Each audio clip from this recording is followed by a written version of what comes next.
नमस्कार दोस्तों, मैं यानी सरोज गिरी गोस्वामी आपके समक्ष अपनी एक लिखी कहानी लेकर उपस्थित हुई हूँ। मेरी कहानी है बदलते रिश्ते। तो आइए सुनते हैं ये कहानी, बदलते रिश्ते। ट्रेन अपनी पूरी रफ्तार से अपने गंतव्य स्थान की तरफ दौड़ी जा रही थी। लोहे की पटरी पर चलने के कारण उसकी मधुर ध्वनि मन को मोह रही थी। धड़क धड़क धड़क धड़क उसकी सुरीली आवाज सभी को भा रही थी, क्योंकि ट्रेन के दौड़ने से सभी मुसाफिरों को भरोसा हो जाता है कि हम निश्चित समय पर अपने गंतव्य स्थान पर पहुंच जाएंगे। ट्रेन की बोगी में बैठे सभी मुसाफिर अपने हिसाब से अपने आप को व्यस्त रखने का पूरा प्रयास कर रहे थे। जैसे कोई मित्र मंडली बनाकर ताश के पत्ते खेल रहा था, तो कोई कुछ खा पीकर अपना समय काट रहा था, कोई सोया था तो कोई अधलेटा सा ऊँघ रहा था और कोई खिड़की से बाहर के दृश्यों का आनंद ले रहा था। ऐसे ही विष्णुदत्त भी अपने आप को व्यस्त रखने व बोरियत से बचने के लिए किसी पत्रिका के पन्ने पलट रहे थे। हालांकि उनका पढ़ने में बिल्कुल भी मन नहीं था, मगर फिर भी वे यूं ही पन्ने पलटते उन पर सरसरी निगाह डाल लेते थे। वे दिल्ली से आगरा जाने के लिए ट्रेन में सवार हुए थे। अभी अभी ट्रेन मथुरा जंक्शन पर आकर रुकी थी। विष्णुदत्त खिड़की के पास बैठे प्लेटफार्म की भीड़ को निहार रहे थे। यात्री ट्रेन में चढ़ रहे थे, कुछ डिब्बे से उतर रहे थे। अचानक विष्णुदत्त ने ऐसा कुछ देखा कि उनकी आंखें विस्मित सी हो गईं। उन्होंने देखा एक प्रौढ़ा, जिसकी उम्र यही कोई 40 वर्ष के लगभग, यानी उनकी उम्र से 3-4 साल कम ही होगी। गेहुआ रंग था उसका, नैन नक्श तो साधारण ही थे, मगर उसकी आंखें बिल्कुल वैसी ही बड़ी बड़ी कजरारी। समय के साथ साथ शरीर कुछ भारी हो गया था, मगर वो आंखें और उन आंखों की चमक अब भी बरकरार थी। वह पीले रंग के सलवार सूट में थी, कंधे पर बैग टंगा था, दूसरे हाथ से ट्रॉली बैग खींच रही थी। विष्णुदत्त को लगा कि यह तो रोजी है। हाँ, बिल्कुल रोजी है, हूबहू रोजी ही है। विष्णुदत्त ने ज्यादा सोचने में वक्त नहीं गंवाया। वे बड़ी ही तत्परता से डिब्बे से उतरकर प्लेटफार्म पर पहुंच गए। उन्होंने आंखें फाड़कर उसको यानी रोजी को देखने की कोशिश की, लेकिन वह उतनी ही देर में ऐसी आंखों से ओझल हुई जैसे वहां कभी थी ही नहीं, या यहाँ उसका वजूद ही नहीं था। विष्णुदत्त की आंखें और दिल बार बार गवाही दे रहे थे कि वह रोजी ही थी, मगर साक्षात प्रमाण को नकारा भी तो नहीं जा सकता। प्लेटफार्म मुसाफिरों से खचाखच भरा था। अगर वहां कोई नहीं थी तो वह थी रोजी। विष्णुदत्त ने सीढ़ियों पर निगाह दौड़ाई। सामने बने पुल पर भी उनकी आंखें हो आईं, मगर उन्हें रोजी कहीं नहीं दिखाई दी। अभी विष्णुदत्त सोच ही रहे थे कि थोड़ा और आगे जाकर रोजी की खोजबीन करें, तभी इंजन ने सीटी दे दी और ट्रेन ने प्लेटफार्म से रेंगना शुरू कर दिया। तो उन्होंने मन मारकर डिब्बे में प्रवेश किया और मुंह लटकाकर अपनी सीट पर बैठ गए। उनकी आंखें अभी भी खिड़की से बाहर ही चिपकी थी और वे पीछे छूटते हर मुसाफिर को, या यूं कहो कि हर औरत को गौर से देख रहे थे। लेकिन इनमें से कोई भी रोजी नहीं थी, यानी उनकी रोजी नहीं थी। विष्णुदत्त हैरान परेशान होकर पीछे कमर लगाकर बैठ गए और आंखें मूंद ली। आंखें मूंदते ही जैसे जिंदगी के बीते दृश्य चलचित्र की भांति उनके सामने घूमने लगे और वे मन के नयनों से इन्हें देखने लगे, महसूस करने लगे। सबसे पहले याद आई उन्हें रोजी से पहली मुलाकात का दृश्य, और वे उसमें खोते चले गए। जब वे केवल 16 साल के थे, उन्होंने 10वीं की परीक्षा बड़े अच्छे नंबरों से उत्तीर्ण की थी। उस दिन वे बड़े खुश थे।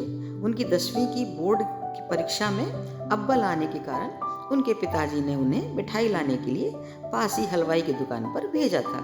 वे अपने मोहल्ले की दुकान से ही बेसनी लड्डू लेकर लौट रहे थे। तभी अचानक एक छोटा सा बच्चा भागता हुआ उनकी साइकिल के आगे आ गया। उस बच्चे को बचाने के चक्कर में वे अपना संतुलन खो बैठे और साइकिल समेत कच्चे रास्ते पर सड़क के किनारे जा गिरे। साथ ही लड्डुओं का थैला भी गिर गया। वो गनीमत यह रही कि लड्डू जमीन पर न गिरे, बल्कि थैले में ही रहे। उनको गिरा देख आसपास खड़ी औरतें खी खी करके हंसने लगी। कोई उन्हें उठाने नहीं आई, लेकिन तभी रोजी की माँ भागकर कमरे से आई और उन्हें उठाया। फिर उनकी साइकिल उठाकर खड़ी की और बोली, ओ जीसस, तुमको ज्यादा चोट तो नहीं लगा? तुम कैसे गिर गया? रोजी, ओ रोजी, एक गिलास पानी लाना, जरा जल्दी। वो आंटी उस बच्चे को बचाने के चक्कर में संतुलन खो गया। विष्णुदत्त कपड़े झाड़ते हुए उठा और बोला। तभी रोजी पानी ले आई और लाकर विष्णुदत्त को थमा दिया और वहीं खड़ी हो गई। रोजी को देखकर न जाने क्यों विष्णुदत्त मंत्रमुग्ध से हो गए। वे अपलक उसी को निहारने लगे। उसकी बड़ी बड़ी नीली आंखें, खूबसूरती से तराशे काले घने बाल, सुतवा नाक, सुंदर रसीले गुलाबी होंठ और उनसे झांकती धवल दंत पंक्ति। लंबी सुराहीदार गर्दन थी और वह हल्के आसमानी रंग का फ्रॉक पहने थी। अभी कुछ देर और वह उसकी खूबसूरती को निहारते रहते, मगर उनकी माँ घर से बाहर न निकली आती। वे आते ही वहाँ का माजरा समझ गई और विष्णुदत्त से बोली, विश्वा, ज्यादा चोट तो नहीं लगी मेरे बच्चे? चल घर चल। विश्वा के हाथ में पानी का गिलास और पास खड़ी रोजी उसकी माँ को देखकर विश्वा की माँ सविता ने नाक मुंह सिकोड़ ली थी। वह उनकी तरफ उपेक्षा भरी निगाहों से देखने लगी और विश्वा की तरफ देखकर फुसफुसा कर बोली, क्यों रे, तूने इसके घर का पानी पिया था क्या? सामने ही तो घर था, घर आकर पानी नहीं पी सकता था क्या? मलेच के घर का पानी पीकर मलेच हो जा। माँ, आप कैसी बातें करती हो? जरा धीरे बोलो। एक तो बेचारी आंटी ने मुझे उठाया, पानी पिलाया और तुम उन्हें ही क्या क्या कह रही हो? और ये तुम्हारी सहेलियां तो हंस रही थी मुझ पर। गिरे को उठाना तो बहुत दूर रहा। ले सविता, सुन ले विश्वा की बात। अब तेरे बेटे को भी रंग चढ़ने लगा इस फिरंगन का। न जाने कहाँ से आकर बस गए हमारे मोहल्ले में। मैं उस रमेश को भी कोई और खरीदार ना मिला था अपना मकान बेचने को। खुद तो बेचकर मकान भाग गया और इन्हें छोड़ गया हमारे बीच धर्म भ्रष्ट करने को। कहकर सारी औरतें रोजी की माँ को बुरा भला कहती अपने घर को लौट गई थी। पर विश्वा और उसकी माँ भी अपने घर चले गए और रोजी की माँ दुखी मायूस होकर अपने घर में चली गई। मगर रोजी अनजाने में ही सही अभी भी वहीं खड़ी थी और विश्वा को अपनी माँ के साथ जाते हुए देख रही थी। विश्वा ने भी एक बार पलटकर उसकी तरफ देखा तो उसकी माँ ने उसका हाथ कसकर पकड़कर घर के अंदर ले जाने लगी। विश्वा को न जाने क्या हो गया था। अब रोजी के घर के सामने से निकलते हुए उसकी निगाह अक्सर उसके दरवाजे की तरफ उठ जाती थी। उसकी आंखें शायद चाहती थी एक बार रोजी का दीदार हो जाए और कभी कभार विश्वा को रोजी की एक झलक मिल जाती थी तो वह खुश हो जाता था, वरना उदास होकर बिना कारण ही उसके घर के एक दो चक्कर लगा आता था। जब विश्वा की निगाह रोजी से टकरा जाती तो दोनों ही हड़बड़ाकर नजरें झुका लेते थे, जैसे दोनों की चोरी पकड़ी गई हो। और यही सिलसिला कई महीनों तक यूं ही चलता रहा। उस दिन क्रिसमस था और सुबह से ही रोजी के घर पर चहल पहल थी। इस मोहल्ले में तो इनको अपना कहने वाला कोई न था, उनका अकेला ही घर था। लेकिन आज कहीं और से उनके कुछ रिश्तेदार उनके घर आए थे, जिन्हें दरवाजे से कुछ दूर तक छोड़ने रोजी और उसकी मम्मी डैडी आए थे और सामने से विश्वा घर का सौदा लिए आ रहा था। उसने आगे बढ़कर रोजी के माता पिता को नमस्ते की और रोजी को देखकर बोला, रोजी, मैरी क्रिसमस। मैरी क्रिसमस बिछुआ। विश्वा ने देखा रोजी ने ब्लैक स्कर्ट पर वाइट जालीदार टॉप पहना था, गले में ऊनी स्कार्फ था और बालों को खुला छोड़कर एक तरफ फूलों वाली क्लिप लगाई थी। वह उसकी खूबसूरती को अपलक निहारता रहा। वह शायद कुछ देर और उस परी को यूं ही देखता रहता अगर रोजी की मम्मी ने कुछ कहा ना होता। वह रोजी को डपटते हुए बोली थी, रोजी, क्या बोलता है? तुम उसका नाम बिगाड़ कर उसको बिछुआ क्यों बुलाता है पगली? बेटा, इसका बुरा मत मानो। आओ घर चलो, हम तुमको केक खिलाएंगे, चलो ना। कहकर वे विश्वा को अंदर कमरे में ले गई। विश्वा ने देखा कमरा खूब साफ सुथरा और रंग बिरंगे बल्बों से सजा था। सामने ही यीशु की बड़ी सी फोटो टंगी थी, जिनके सामने मोमबत्ती व अगरबत्ती जल रही थी। बाईं तरफ की दीवार पर रोजी व उसके मम्मी डैडी का फोटो टंगा था, जिसका फ्रेम बड़ा ही सुंदर था। और दाईं तरफ दूसरा दरवाजा था, जिस पर बड़ा ही सुंदर पर्दा झूल रहा था। फर्श पर बड़ा सा कीमती कालीन पड़ा था, मुलायम और रोएदार। कुल मिलाकर सभी चीजें करीने से सजी थी। आई वह आसपास नजर दौड़ा ही रहा था, इतने में रोजी एक प्लेट में केक ले आई और उसके पीछे पीछे उसकी मम्मी मिठाई व नमकीन लेकर आ गई और उनके पीछे पीछे रोजी के डैडी भी पाइप पीते हुए चले आए और विश्वा से उसके बारे में, उसकी पढ़ाई के बारे में बातें करने लगे। तब रोजी की मम्मी भी उनकी बातों में शामिल हो गई और रोजी पर्दा उठाकर दूसरे कमरे में चली गई। पर्दा हटते ही विश्वा की निगाह सजे संवरे सुंदर से क्रिसमस ट्री पर पड़ गई। उसे भी बड़े ही सुंदर तरीके से सजाया गया था। कुछ देर बैठकर विश्वा जाने को उठा तो रोजी के डैडी उठते हुए बोले, बेटा तुम रुको, मैं अभी आया। कहकर वे अंदर गए और हाथ में एक खूबसूरत पेन लेकर लौटे और विश्वा से बोले, बेटा आज क्रिसमस है, सेंटा अंकल सबको गिफ्ट देते हैं ना, यह रहा तुम्हारा गिफ्ट। अंकल यह तो बहुत कीमती पेन है, मैं ये नहीं लूँगा। अरे बेटा गिफ्ट की कीमत नहीं देखी जाती, रख लो, मैं तुम्हें उपहार स्वरूप दे रहा हूँ। कहकर जॉन ने पेन विश्वा की तरफ बढ़ा दिया तो विश्वा ने शर्माते सकुचाते हुए पेन ले लिया था और बाहर निकल गया था। विश्वा ने पेन लेकर कमीज की जेब में लगा लिया तो अचानक उसका माथा ठनका। उसने सोचा कि जेब में इतना कीमती पेन जो अम्मा बाबूजी देखेंगे तो दुनिया जहान के सवाल करेंगे कि इतना कीमती पेन कहाँ से आया, किसने दिया, और मान लो किसी ने दिया भी तो तुमने लिया ही क्यों, तभी तुरंत क्यों मना क्यों ना कर दिया था। यही सब सवालों से बचने के लिए विश्वा ने पैंट की जेब में पेन छिपा लिया और सोचा घर जाते ही पेन को किसी महफूज जगह हिफाजत से रख दूंगा। यही सब सोचते सोचते कब घर आ गया विश्वा जान ही न पाया था। उसने घर में घुसते ही माँ को सामान पकड़ाया और अपने कमरे में घुस गया और पेन को सही जगह रखने की जुगत बढ़ाने लगा। वह समझ नहीं पा रहा था कि वो पेन कहाँ रखे। वैसे वह माँ बाबूजी से पेन के बारे में बता सकता था, मगर वह जानता था कि वे खामखा बात का बतंगड़ बना देंगे।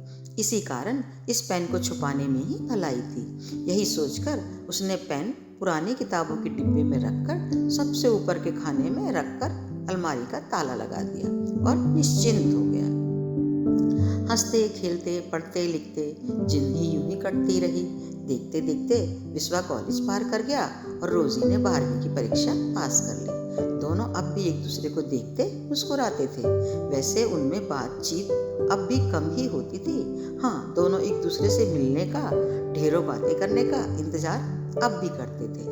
उस जमाने में एक लड़का लड़की का सबके सामने घंटों बात करना अच्छा नहीं समझा जाता था। कहीं आज के ज़माने का प्यार होता तो मिलने की ढेरों जगह, तो बातें करने की असीमित साधन। अब तो युवक युवती घंटों फ़ोन पर बातें करते हैं और एक दूसरे को मैसेज करते नहीं थकते। तो आजकल का प्यार भी ऐसा ही है कि जरा सी गर्मी पाई कि लगा जोरों से उबलने, फिर साथ जीने मरने की कस्में खाई गईं। फिर कुछ समय बाद ही प्यार का उबाल ठंडा और दोनों अपनी अपनी नई राह बना लेते हैं। मगर पहले का प्यार कठोर धरातल की कढ़ाई में, विश्वास और अटूटता की चाशनी में, शर्मो हया की चम्मच से धीरे धीरे उसे पागा जाता था। तब कहीं जाकर उसमें मीठी सी छुअन की एक बूंद मिलती थी। उसी तरह रोजी और विश्वा भी सभी से छिपाए, या यूं कहें कि एक दूसरे से भी छिपाए प्यार कर रहे थे। दोनों में कभी कभार हल्की फुल्की बातचीत हो जाती थी। वैसे तो दोनों की जातियां तो अलग थी ही, रीति रिवाज, उनका रहन सहन, सभी कुछ बिल्कुल अलग थलग ही था। दोनों का एक परिवार पूरब था तो एक पश्चिम, एक धरती था तो एक आसमान। दोनों परिवारों का एक होना मुश्किल ही नहीं, नामुमकिन सा ही था। मगर रोजी और विश्वा शायद दोनों ही एक दूसरे के साथ रहने में ही अपनी खुशी ढूंढने लगे थे, मगर चुपचाप एक दूसरे को बिना बताए। दोनों ही अपनी अपनी पढ़ाई में जुटे थे। उन्हें प्यार ब्याह से भी जरूरी शायद अपना कैरियर बनाना था। अपनी पढ़ाई पूरी कर विश्वा सरकारी बैंक में कैशियर का काम करने लगे थे तो रोजी भी पास के ही किसी स्कूल में पढ़ाने लगी थी। अब विश्वा के घर उनकी शादी के रिश्ते आने लगे थे। माँ बाबूजी भी शादी के लिए जोर देने लगे थे तो विश्वा को लगा कि अब रोजी से शादी की बात करना उचित होगा। पहले वे रोजी से बात करेंगे, फिर उसके मम्मी डैडी से बात कर अपने माँ बाबूजी को मनाएंगे। वैसे उन्हें डर था कि अम्मा बाबूजी शायद मानेंगे नहीं, या हो सकता है कि पुत्र मोह में मान भी जाएं, क्योंकि वे उनकी इकलौती संतान जो थे। इसी ऊहापोह में दिन फिर धीरे धीरे खिसकने लगे। अब तक विष्णु ने रोजी से ब्याह करने का मन पूरी तरह से बना लिया था, तो उन्होंने रोजी से बात करने का फैसला लिया। उनका इरादा दृढ़ था। उस दिन जब रोजी अपने स्कूल पढ़ाने को निकली तो विश्वा भी उसके पीछे पीछे लपक लिया। फिर वह मोहल्ले से थोड़ा दूर निकल आए तो वह रोजी से बोले, रोजी आज इंटरवल में मैं तुम्हारे स्कूल आऊँगा, तुमसे बहुत ज़रूरी बात करनी है, तुम स्कूल से हाफ डे ले लोगी? बिस्वा के सवाल से पहले तो रोजी थोड़ा चुप रही, फिर संयत होकर बोली, क्यों बिछुआ, तुम्हें आज क्या ज़रूरी बात करनी है मुझसे? मेरी छुट्टी लेने के नाम से ही अरविंद सर, अरे मेरे प्रिंसिपल गिर जाएंगे और बोलेंगे, रोजी मैम छुट्टी नहीं ले सकती, तुम्हारे बिना तुम्हारी क्लास कौन लेगा? फिर अगर तुम्हारा कुछ ज़रूरी काम हो तो मैं छुट्टी के लिए रिक्वेस्ट भी करूं? कहकर रोजी धीरे से मुस्कुरा दी। वह अब भी बिस्वा को बिछुआ ही कहती थी। बचपन में तो बिस्वा ने उसका नाम बिगाड़ने पर टोका था, मगर अब तो उसने रोजी के मुख से अपना नाम बिछुआ ही अच्छा लगता था। वह भी मुस्कुराकर बोला था, रोजी बहुत ज़रूरी काम है, प्लीज़ तुम केवल आधे दिन की छुट्टी ले लो, चलो मैं चलता हूँ तुम्हारे स्कूल, मैं तुम्हें लेने पहुँच जाऊँगा। कहकर बिस्वा तेज कदमों से चलता हुआ आगे बढ़ गया था और रोजी ने भी मुस्कुराते हुए स्कूल की राह ली थी। शाम को दोनों ही मोहल्ले के दूसरे किसी पार्क में बैठे थे। दोनों ही शांत थे, जैसे किसी एक के पहले बोलने का इंतजार कर रहे हों। आखिर विश्वा ने ही पहल करते हुए सीधा सा सवाल उछाल दिया था रोजी की तरफ। वह बिना किसी भूमिका के सीधा बोला था, रोजी शादी करोगी मुझसे? कहकर विश्वा ने प्रश्न का उत्तर रोजी की आंखों में देखने लगा था। उसे रोजी की आंखों में उसके प्रश्न का उत्तर हाँ में मिल तो गया था, मगर कान शायद सुनने पर ही तसल्ली करना चाहते थे। इसीलिए वह अब भी रोजी की तरफ देख रहा था, मगर रोजी अब भी खामोश थी। उसने मुंह से जवाब देने की बजाय प्रश्न का उत्तर प्रश्न से ही दिया था और वह क्षीण से स्वर में बोली थी, माँ बाबूजी मुझे बहू के रूप में अपनाएंगे? उसके प्रश्न से पहले तो बिस्वा सकपका गया, फिर दृढ़ निश्चय करके बोला, रोजी मैं उन्हें मनाने की पूरी कोशिश करूँगा, मान गए तो ठीक, नहीं माने तो भी मैं शादी तुमसे ही करूँगा। लेकिन बिछुआ, मैं आपके माँ बाबूजी की मर्जी के खिलाफ आपसे शादी नहीं करूँगी। ठीक है, मैं अपने माँ बाबूजी से शादी की बात करके उन्हें मनाने की कोशिश करता हूँ, मगर तुम्हारे मम्मी डैडी तो मान जाएंगे ना? हाँ, मेरी मम्मी डैडी को आपसे शादी करने में उन्हें कोई एतराज़ नहीं है, बस आपके माँ बाबूजी मान जाएं। कहकर रोजी ने गहरी सांस छोड़ी थी। फिर दोनों यूं ही अपने बारे में इधर उधर की बातें करते रहे थे और थोड़ी देर में ही दोनों ने अपने घर की राह पकड़ी और दोनों कुछ ही फासले से चलने लगे। घर जाकर विश्वा ने रोजी से शादी की बात क्या की कि घर में तो मानो बम फट पड़ा, कोई जबरदस्त भूचाल आ गया था। माँ बाबूजी दोनों ही अग्नेय नेत्रों से उसे घूरने लगे थे और गुस्से के आवेग में उन्होंने एक झन्नाटेदार थप्पड़ भी रसीद कर दिया था बिस्वा के गाल पर और बिस्वा की आंखों से बेबसी के आंसू लुढ़क कर उसके गालों को भिगो गए थे। वह कुछ कहता इससे पहले ही जैसे सविता पूरी शक्ति बटोर कर बोली थी, बिस्वा क्या अपनी जात की बिरादर की लड़कियों का अकाल पड़ गया था जो तुझे वह फिरंगन लड़की पसंद आ गई? न जाने माँ बेटी ने कैसा जादू कर दिया मेरे भोले भाले लड़के पर। मोहल्ले की औरतें सच्ची कहती हैं कि माँ बेटी जरूर जादू टोना जानती हैं। माँ कैसी बातें करती हो, मैं कोई बच्चा नहीं हूँ, मैं जहाँ चाहूँगा शादी करूँगा। विश्वा का इतना कहना था कि उसके बाबूजी पूरी तरह तैश में आ गए और विश्वा को फिर मारने दौड़े तो भागकर सविता ने विश्वा को अपने पीछे लगभग छिपा ही लिया और बोली, बिस्वा के बाबूजी क्या जान ही लोगे बच्चे की? इसमें मेरे बच्चे की क्या गलती है? उस चुड़ैल ने ही कुछ जादू टोना करवाया होगा, वरना मेरा बेटा ऐसा कभी भी ना था। उसने तो कभी किसी भी बात के लिए आपके सामने मुंह तक नहीं खोला और आज वह खुद उस कलमुही से शादी की बात कर रहा है। आप गुस्सा मत करो, मैं इसे समझा दूंगी। कहकर सविता हाँफने लगी थी। उधर बिस्वा के बाबूजी ने भी गुस्से की अधिकता के कारण अपना सिर पकड़ लिया था। उधर बिस्वा भी समझ गया था कि अब माँ बाबूजी किसी हाल में न मानेंगे, मगर उन्होंने सोच लिया था कि शादी तो वे रोजी से ही करेंगे, चाहे रजामंदी दें या ना दें। मगर प्रत्यक्ष में वे कुछ बोले न थे और चुपचाप वे अपने कमरे में जाकर पलंग पर बिछ गए थे। उनका मन भी उद्विग्न था, उनके दिमाग में भी उथल पुथल मची थी। वैसे इतना तो बिस्वा जानते ही थे कि आसानी से माँ बाबूजी मानेंगे नहीं, मगर वे ये न जानते थे कि उनके शादी के प्रस्ताव को सिरे से ही नकार दिया जाएगा।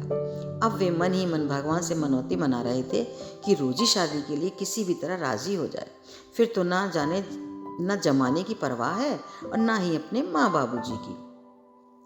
अगले दिन बिस्वा ने रोजी के घर जाकर उससे व उसके माता पिता से बात की थी। जब रोजी को पता चला कि बिस्वा के माँ बाबूजी नहीं माने तो उसने भी स्पष्ट शब्दों में शादी के लिए इनकार कर दिया था। उसने बड़ा ही दृढ़ निश्चय कर सपाट लहजे में कहा था, बिछुआ, तुम्हारे माँ बाबूजी के खिलाफ मैं तुमसे हरगिज शादी नहीं करूँगी। मैं नहीं चाहती कि मेरे कारण आप अपने माँ बाबूजी से अलग हो।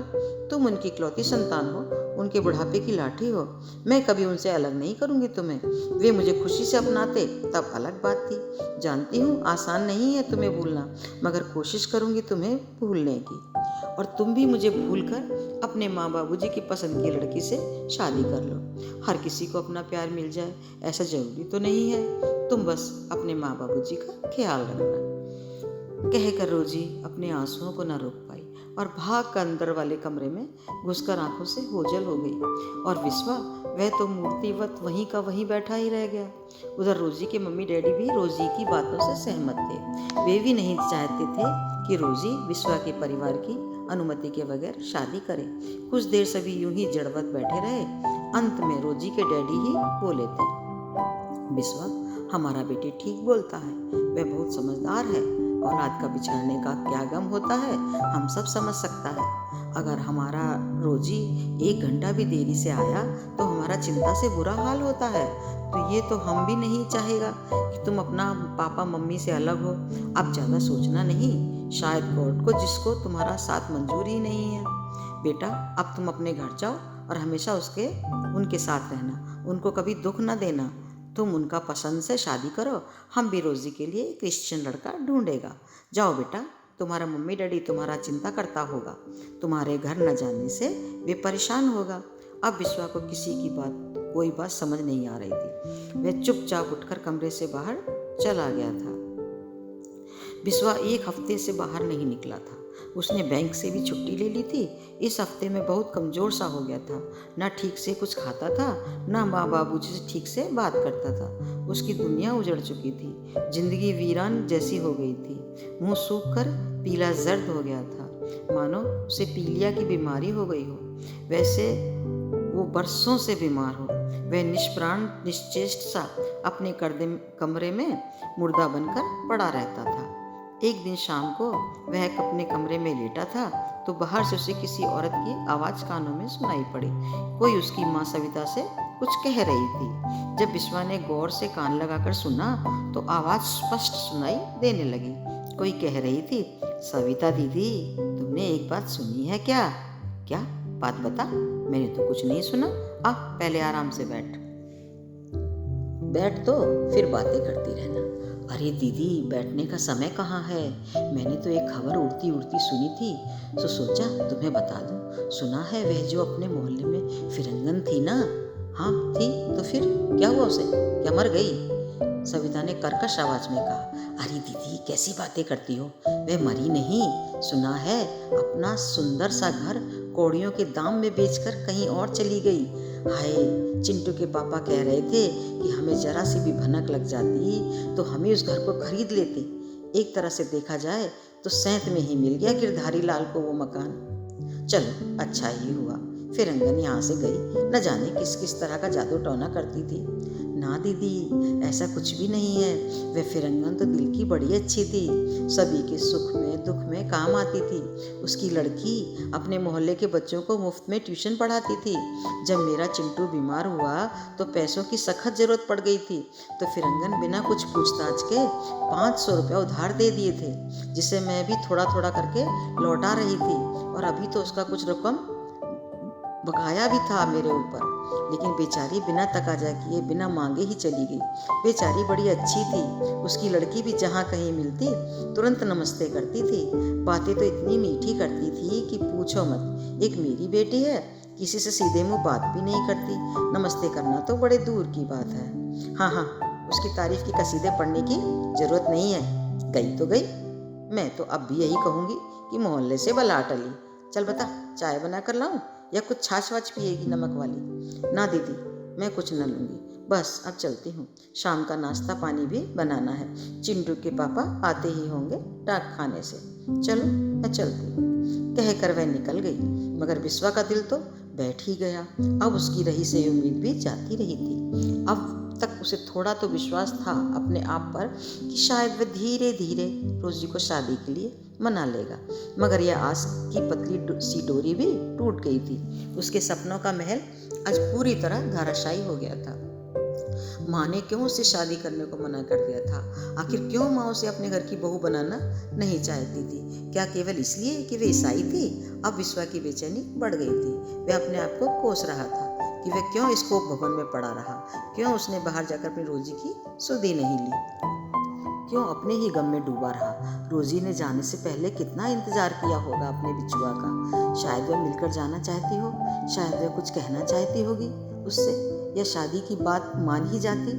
ऐसे ही अनगिनत सवाल विश्वा के दिमाग में उछल कूद मचा रहे थे। वह समझ ही नहीं पा रहा था कि अपने ही सवालों का जवाब कहाँ तलाश करे या मन में उठते सवालों का क्या उत्तर दे। फिर अचानक उसे जैसे कुछ याद आया था।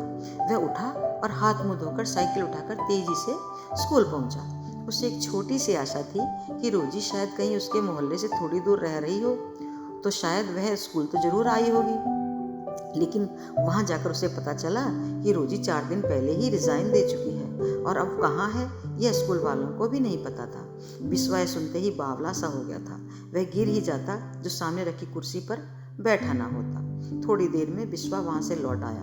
वह निढाल होकर फिर बिस्तर पर गिर पड़ा। किसी अबोध बच्चे की तरह फूट फूट कर रो पड़ा और काफी देर तक यूं ही पड़ा रोता रहा। उसके आंसुओं का उसके माँ बाबूजी पर कितना असर पड़ा यह तो वह नहीं जानता था। हाँ, जानना भी नहीं चाहता था, क्योंकि वह जानता था कि अब उसकी रोजी कभी उसके पास लौटकर नहीं आएगी। अब तो बस उसकी यादें ही विश्वा के साथ रहेंगी। लेकिन न जाने क्यों विश्वास की उम्मीद थी कि शायद जीवन के कहीं किसी मोड़ पर रोजी उसे मिल ही जाए। धीरे धीरे दिन हफ्तों में, हफ्ते महीनों में, महीने साल में बदलने लगे थे। फिर धीरे धीरे घर वाले भी विश्वा पर शादी के लिए दबाव डालने लगे थे। वह भी कहाँ तक मना कर सकता था, और रोजी के लौटने की आस भी तो नहीं थी। फिर कैसे और कहाँ तक मना करता अपने परिवार वालों से? आखिर थे तो वे भी विश्वा के अपने, जो अब पास में हैं। नहीं उसकी यादों में बिसूर कर माँ बाबूजी को दुख पहुंचाना विश्वा को कुछ उचित ना लगा था। यही सब सोचते उसने शादी के लिए हाँ कर दी थी और कुछ ही समय में पुष्पा नाम की लड़की से उसका ब्याह भी हो गया था। और उसकी एक लड़की भी थी जो दिल्ली में ही किसी कंपनी में अच्छे जॉब पर लगी हुई थी। और विष्णु उसकी शादी के बारे में सोच रहे थे। अभी वे दिल्ली से लौटकर आगरा जा रहे थे। आगरा में ही उनका घर था। कुली, हाँ साहब, कुली लगेगा क्या? किसी ने उनके पास आकर कहा। साहब, कुली चाहिए क्या? इतना सुनते ही जैसे विष्णुदत्त सोते से जागे थे। उनकी तंद्रा भंग हुई और वे लौटकर अपने वर्तमान में आ गए थे। उन्होंने हड़बड़ा कर आसपास देखा, फिर खिड़की से झांका तो वे समझ गए कि आगरा आ गया है। उन्होंने कुली को मना करते हुए अपना ट्रॉली बैग उठाया और बाहर प्लेटफार्म पर आ गए। प्लेटफार्म पर खूब गहमा गहमी थी। टूरिस्ट प्लेस होने के कारण यहाँ हमेशा ही भीड़ रहती थी। चाहे कोई भी मौसम हो, हर समय मुसाफिरों का आना जाना लगा रहता था। विष्णुदत्त का रिक्शा गली में रुका और वे उसे पैसे देकर सीधे अंदर चले गए। उनकी पत्नी पुष्पा उन्हें देखते ही मुस्कुरा दी और बोली, आज तो ट्रेन समय पर पहुंच गई। आप जल्दी से हाथ मुंह धो लो, मैं आपके लिए कुर्ता पायजामा निकालती हूँ। और हाँ, पहले चाय पियोगे या डायरेक्ट खाना खाओगे? सफर अच्छे से कटा? बड़े ही थके थके से लग रहे हो। तबीयत ठीक नहीं है क्या? कहते हुए पुष्पा ने उनकी ट्रॉली बैग को घसीटते हुए कमरे में जाने लगी तो विष्णुदत्त बोले, पुष्पा, सिर में दर्द है, पहले एक प्याला चाय बना दो, फिर बाद में खाना खाऊंगा। विष्णुदत्त पत्नी को दिखाने के लिए नकली मुस्कुराहट के मुखौटे में अपना चेहरा ढकने का भरसक चेष्टा करने लगे। चाय पीकर और खाना खाकर विष्णुदत्त आराम करने के लिए थोड़ी देर लेट गए, मगर उन्हें लेटने से भी न चैन मिला था न आराम। उनके दिलो दिमाग पर अब भी झंझावात चल रहा था। वह रोजी थी या कोई और? क्या यह उनके दिमाग का वहम था?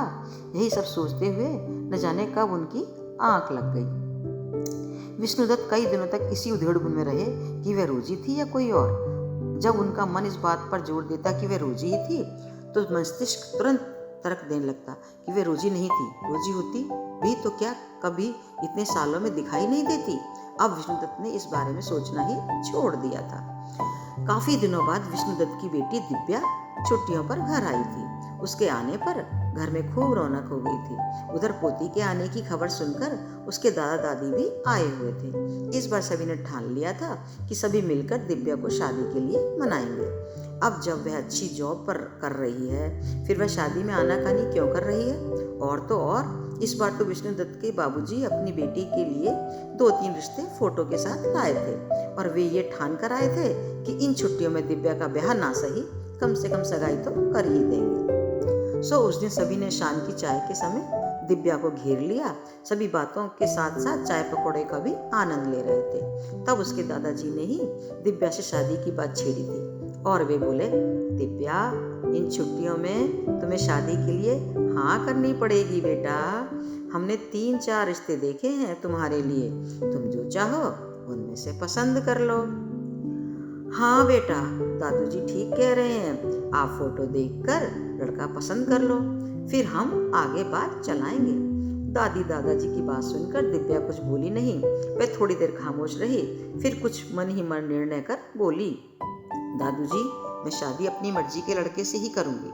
मेरे ऑफिस में ही एक लड़का है, मैंने उसी के साथ शादी करने का फैसला किया है। इस बार मैं आप सबको बताने ही वाली थी और इसीलिए मैं लंबी छुट्टी लेकर आई थी। आप सब उसे पसंद करेंगे तो ठीक है, और नहीं पसंद करेंगे तो भी हम शादी तो कर ही लेंगे, हम वालिग हैं।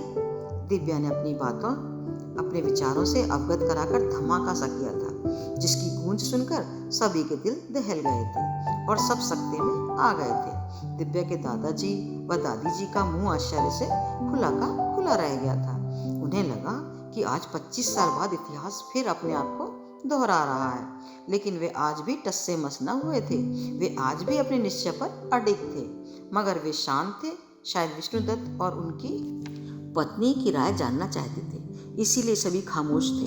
तो विष्णुदत्त ने ही खामोशी को तोड़ा और बोले, लड़का तुम्हारे ऑफिस में काम करता है, वह तो ठीक है, मगर कहाँ का है, उसका नाम क्या है, कुछ तो उसके बारे में बताओ बेटा। वैसे हमारी राय कुछ मायने भी नहीं रखती, क्योंकि तुमने तो निर्णय ले ही लिया है उससे शादी करने का। वैसे उसके माता पिता तैयार हैं उसकी शादी तुमसे करने के लिए। पापा, उसके मॉम डैड मान जाएंगे तो ठीक, नहीं मानेंगे तो हम उसके बिना शादी कर लेंगे। वैसे विलियम नाम है उसका, दिल्ली का ही रहने वाला है। क्या लड़का फिरंगी है? मेरा मतलब ईसाई है क्या? दिव्या की दादी ने आश्चर्य से आंखें फाड़कर कहा।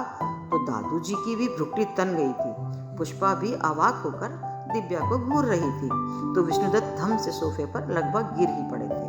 उनकी आंखों के आगे लाल पीले सितारे नाचने लगे थे और शरीर बेजान हो गया था, मगर मस्तिष्क शायद अभी भी काम कर रहा था। तभी तो उसमें एक के बाद एक विचार आ जा रहे थे। सबसे पहले उन्हें याद आया 25 साल पुराना दिन, जब उनकी बेटी की जगह वे खड़े थे और उनकी जगह अब है जहां वे अब हैं उनके माँ बाबूजी खड़े थे।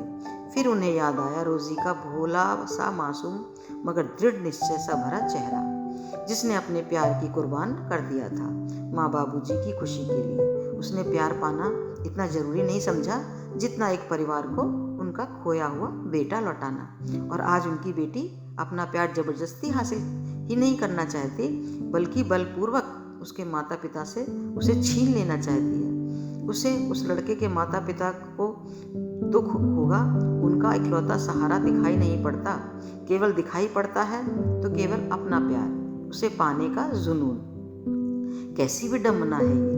आज उनकी बेटी को विलियम ही सब कुछ हो गया। यदि 25 साल पहले रोजी ने भी यही सब कहा और किया होता तो उनके माँ बाबूजी का क्या हाल होता। विष्णुदत्त के सिवाय उनका कौन सहारा बैठा था।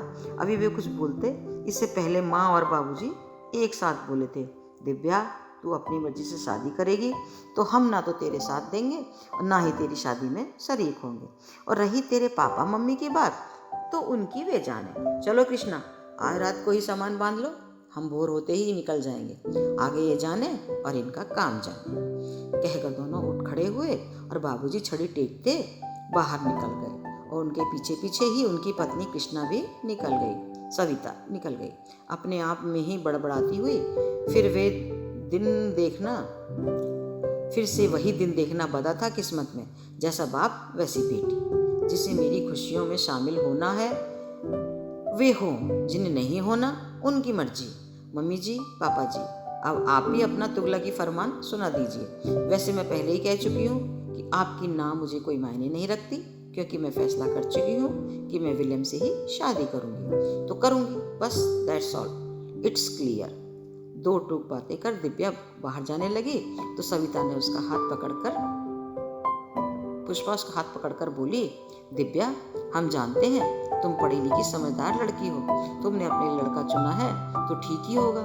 उसका पता दो, हम खुद रिश्ता लेकर जाएंगे उसके पास, फिर शायद तुम्हारी दादी जी व दादाजी को भी मान ही जाएंगे। क्यों, चलोगे ना दिल्ली? 1-2 दिन में रिजर्वेशन करा लीजिए, ठीक है ना? अब सब ठीक हो जाएगा। मैं खाना बनाने जाती हूँ, फिर माँ बाबूजी को भी तो मनाना है। आप चलो मेरे साथ, कुछ बातें करनी है आपसे। कहकर पुष्पा आगे बढ़ गई और विष्णुदत्त भी यंत्रवत से उनके पीछे पीछे चल दिए। रसोई घर में जाकर पुष्पा खाना बनाने लगी रही और विष्णुदत्त भी उसकी मदद करते हुए दिव्या की शादी की बातें करते रहे, तरह तरह की योजनाएं बनाते बिगाड़ते रहे थे। वैसे विष्णुदत्त ने सोच लिया था कि चाहे जैसे भी हो, विलियम के पापा मम्मी को वे मना ही लेंगे और इसी कार्य को अंजाम देने के लिए वे तरह तरह के मंसूबे बनाने लगे थे।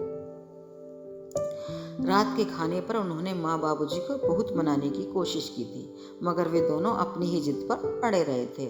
मगर विष्णुदत्त और पुष्पा जानते थे कि आज की इनकी ना को वे अपने प्रयासों से हाँ में बदलवा ही लेंगे। रात का खाना खत्म कर पुष्पा रसोई समेटने लगी और माँ बाबूजी खाना खाकर टहलने गए और दिव्या विष्णुदत्त अपने अपने कमरे में सोने चले गए थे। विष्णुदत्त और पुष्पा निश्चित समय से दिव्या के बताए पते पर गए थे। ये डीडीए के बने 5-5 मंजिल साफ सुथरे फ्लैट थे। साफ चमकती हुई सड़कें, सड़क के दोनों ओर मरकरी के बल्ब लगे थे। विष्णुदत्त ने बाहर गेट पर बैठे दरवान से ही विलियम का पता पूछ लिया था। पार्क के सामने दूसरी मंजिल पर वे फ्लैट नंबर 8 के सामने घर के बाहर लगी डोरबेल बजा रहे थे। तभी कमरे से आवाज दरवाजे पर आता एक नौजवान दिखाई दिया। गेहुआ रंग था उसका, आंखें बड़ी बड़ी और होठ पतले गुलाबी थे और कद लगभग 6 फुट के करीब रहा होगा। वह बादामी रंग की टी शर्ट और काले रंग की कैपरी पहने था। उसे देखते ही विष्णुदत्त को रोजी की याद आ गई, क्योंकि उसके नैन नक्श बिल्कुल रोजी से मिलते जुलते थे। वे बड़े गौर से उसे देखने लगे, जैसे उसमें रोजी को खोज ही लेंगे। फिर वे स्वयं अपनी हरकत पर झेंप गए और अपने आप को संयत कर बोले थे, बेटा, मिस्टर डेविड का घर यही है? जी हाँ, बिल्कुल यही है। मगर आप कौन हैं? बेटा, हम दिव्या के मम्मी पापा हैं और आगरा से आए हैं। ओ अंकल, आप दिव्या ने मुझे बताया तो था आप आने वाले हैं। हम आपका ही इंतजार कर रहे थे। आप आइए, बैठिए, मैं मॉम डैड को भेजता हूँ। कहकर विलियम कमरे में जाने के लिए मुड़ा ही था, तब तक उसके मॉम डैड खुद ही कमरे में चले आए थे और उन्होंने बड़े ही गर्मजोशी से विष्णुदत्त से हाथ मिलाया था। मगर विष्णुदत्त डेविड की पत्नी को देखकर पूरी तरह चौंक गए थे। उनके सामने रोजी खड़ी थी, उनकी रोजी, उनका खोया हुआ पहला प्यार। तब तक रोजी भी उन्हें देखकर चौंक गई थी। वह विष्णुदत्त को देखकर बेतहाशा बोल पड़ी थी, तुम, मेरा मतलब आप बिछुआ हो ना? हाँ। और तुम रोजी हो ना? हाँ। और आप दोनों एक दूसरे को जानते हैं? कैसे? डेविड अचंभित होकर बोले थे। वे दोनों ही बारी बारी से देख ही रहे थे कि तभी विष्णुदत्त बोल पड़े थे, हाँ, मैं रोजी को जानता हूँ। ये कई सालों तक हमारे ही मोहल्ले में अपने मम्मी पापा के साथ रहती थी, फिर अचानक घर बेचकर कहीं चले गए थे। कहकर विष्णुदत्त का चेहरा रोजी का चेहरा पढ़ने लगे कि शायद वह मेरी बातों से संतुष्ट है भी या नहीं। मगर रोजी के चेहरे पर कोई अनभिज्ञ भावना था। वहाँ तो वही पहले जैसी ही मासूमियत और भोलापन था। तब डेविड ही बोले थे, विष्णुदत्त जी, हम स्वयं भी आपसे मिलना चाहते थे। मुझे जब से विशु ने बताया था कि आपकी बेटी के बारे में, तभी से मैं भी आपके पास ही आने की सोच रहे थे। देखिए, हमें तो इस रिश्ते से कोई आपत्ति नहीं है, हमें तो बस विशु की पसंद ही पसंद है। आपका क्या विचार है? मगर विष्णुदत्त ठीक से डेविड के प्रश्न सुन नहीं पाए थे। वे तो मन ही मन खुश हो रहे थे रोजी को देखकर, उससे मिलकर, उसके पति व उसके बेटे विलियम से मिलकर। रोजी को देखकर, उससे मिलकर विष्णुदत्त के दिल को जैसे सुकून सा मिल गया था। उनके तड़पते दिल पर जैसे किसी ने मरहम का फाहा रख दिया था। वे खुश थे कि रोजी खुश है, अपने परिवार में अपने पति व बेटे के साथ। आज विष्णुदत्त की आंखें खुशी से छलछला आई थी। उनकी आंखों की कोरी गीली थी। वे रोजी को फिर से पा गए थे, वो भी प्यारे से समधन के रिश्ते में। उनकी जुबान चुप थी, मगर चंचल आंखें सभी कुछ कह रही थी। उनको इस तरह चुप देखकर पुष्पा ने धीरे से कोहनी मारकर फुसफुसाते हुए कहा था, आप चुप क्यों हो? कुछ तो बोलो, बताओ इनको कि आपको रिश्ता मंजूर है कि नहीं। कहकर पुष्पा विष्णुदत्त का चेहरा ताकने लगी तो वे जैसे सोते से जागे थे और हड़बड़ा कर बोले थे, हाँ हाँ हाँ जी, हमें तो रिश्ता मंजूर है। अब मैं आपको समधन जी कहकर बुला सकता हूँ ना? कहो रोजी। इतना कह विष्णुदत्त जी निश्चल हंसी हंस दिए थे तो पुष्पा और डेविड भी खिलखिलाकर हंसने लगे। तब तक विलियम भीतर से मिठाई का डिब्बा ले आया था और उसने सभी को मिठाई खिलाई थी। आज विष्णुदत्त जी को रोजी मिल गई थी एक बदले हुए रिश्ते में, और वह था समधन का रिश्ता। आज उनकी रोजी से रिश्ता बदल गया था। वे बहुत खुश थे ये बदले हुए रिश्ते में बंधकर। धन्यवाद दोस्तों। आपको कैसी लगी मेरी ये कहानी मुझे ज़रूर बताएं। धन्यवाद। फिर मिलते हैं अगली कहानी के साथ। Bye bye.